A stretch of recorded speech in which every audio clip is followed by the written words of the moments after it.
On a personal note, first, Mr. Chairman, may I say how much it is a pleasure to call you Senator. And for the ranking member, I've had the privilege of knowing him since he was the mayor of Indianapolis, and he has had such a distinguished career. It's always a pleasure to be before him. I'm very pleased that you're holding this hearing because the Senate Foreign Relations Committee can help bridge the gap between domestic U.S. climate legislation and the international effort dealing with forests necessary to deal with one of the great challenges of our time. I've been working with Environmental Defense Fund, the Nature Conservancy, Conservation International, Defenders of Wildlife, the Wildlife Conservation Society, and major corporations including Shell, AIG, PG&E, AEP, and Duke Energy to make sure that in any U.S. legislation dealing with climate change that domestic and international forest carbon initiatives are included. Two important observations at the beginning. First, the forest sector is critical to dealing with climate change. As you've all recognized, it accounts for 20% of global greenhouse gas emissions. But to put that in context, that means it is the second largest source of carbon emissions, second only to actual burning of fossil fuels.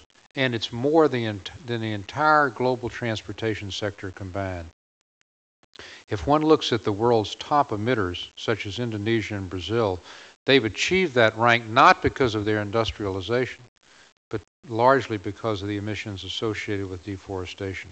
We can't solve the climate change problem if forests are not included. The scientific case is unmistakable. We can't stabilize the atmosphere at anything remotely close to what scientists believe is necessary if we leave 20% of global emissions out of the effort. But there's also a secondary benefit, and that is by protecting forests, we also conserve biodiversity. Tropical forests are home to half of the world's terrestrial species and also are important to the livelihood of the world's rural poor. The political case is equally strong. As I'll discuss in a moment, one of the ways to break the logjam that Senator Barroso mentioned, for example, with China and India, is to incentivize developing countries to break out of the lockstep that I confronted in Kyoto that China and India had by giving developing countries who have forests an incentive through avoided deforestation credits to protect their forests. That is their contribution and could serve as a sectoral model for electric power and transportation.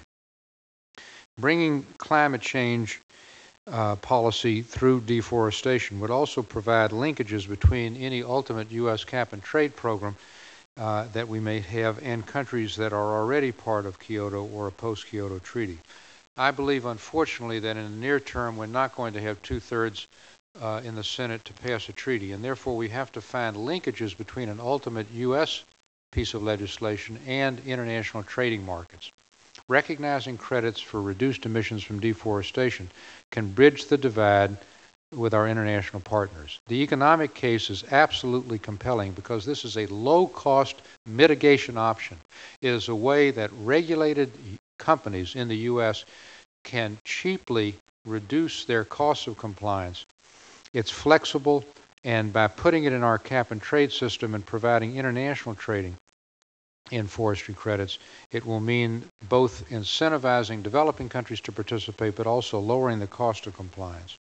Permit me to suggest that there are two ways in which to finance efforts to reduce emissions from deforestation. One is to create an international fund, a government-to-government fund. This would be, in effect, foreign assistance provided by a number of countries.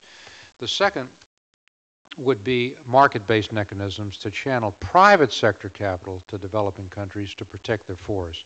Now, frankly, I think we need both, but it is sophistry to expect that we can get a fund large enough. Sir Nicholas Stern, for example, feels we'll need up to $10 billion per year to provide adequate incentives for developing countries to protect their forests. To do that alone by foreign assistance, we need to harness the carbon market, which last year was some $60 billion, to deliver capital on a scale needed to have an impact on the problem. And Senator Lugar, I'm on the board of Chicago Climate Exchange and very much appreciate what you're doing, but we need to harness that kind of market. Now, what Bali did, Mr. Chairman, as you alluded to in the forest area, is it recognized for the first time which we did not fully do at Kyoto, that any climate change regime following Kyoto has to include provisions for what they called reduce emissions from deforestation and forest degradation, or RED. The Bali Action Plan specifically references incentives to reduce emissions from deforestation and forest degradation in developing countries, and that's a huge step forward because now the international community is clearly recognizing that efforts to conserve the world's tropical and subtropical forests have to be part of any long-term global effort for climate change mitigation. This is in no small part due to the remarkable efforts of a group of over a dozen developing countries in the Coalition for Rainforest Nations. These are countries who are themselves the stewards of tropical and subtropical forests, where most of the emissions of CO2 are coming from in the forest area.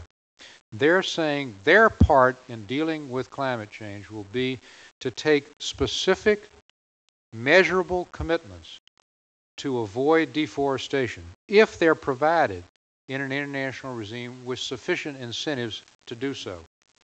And hopefully, as we'll discuss in the question period, with the tremendous pressures on commodity prices, the tremendous pressures to cut those forests down and grow soybeans and other products, we've got to provide a counterweight so that they don't have an incentive to cut the forest down and leave it all to agriculture. Now, the opportunities for U.S. leadership, and this will be my close, to take a lead on deforestation is to do the following, and that is that any cap-and-trade legislation, Lieberman-Warner or any variation thereof, should include provisions to recognize credits from reduced emissions from deforestation in developing countries. Congress can design legislation to allow credits for reduced emissions from deforestation to be traded in a U.S. cap-and-trade system in a manner ensuring environmental integrity. 3 ways, and then I'll close. First, in the current version of Lieberman-Warner, it allocates 2.5% of total emission allowances to international forest carbon activities. That percentage could be even increased more. Second, and even more important, the current Lieberman-Warner bill allows regulated entities to satisfy 15% of their compliance obligations with allowances from foreign greenhouse gas trading markets. This should be expanded beyond 15%, but even more critical is I urge this committee in the strongest terms to include in that provision expressly allowing forestry credits to be counted in that 15% or whatever ultimate percentage is selected. And third is to include provisions in a U.S. cap-and-trade bill that provide incentives to developing countries to move toward what you suggested, Mr. Chairman, which is a national accounting baseline system so we can measure forests. And if they do so, they should not be subject to any quantitative limitations in their ability to trade credits for avoided deforestation.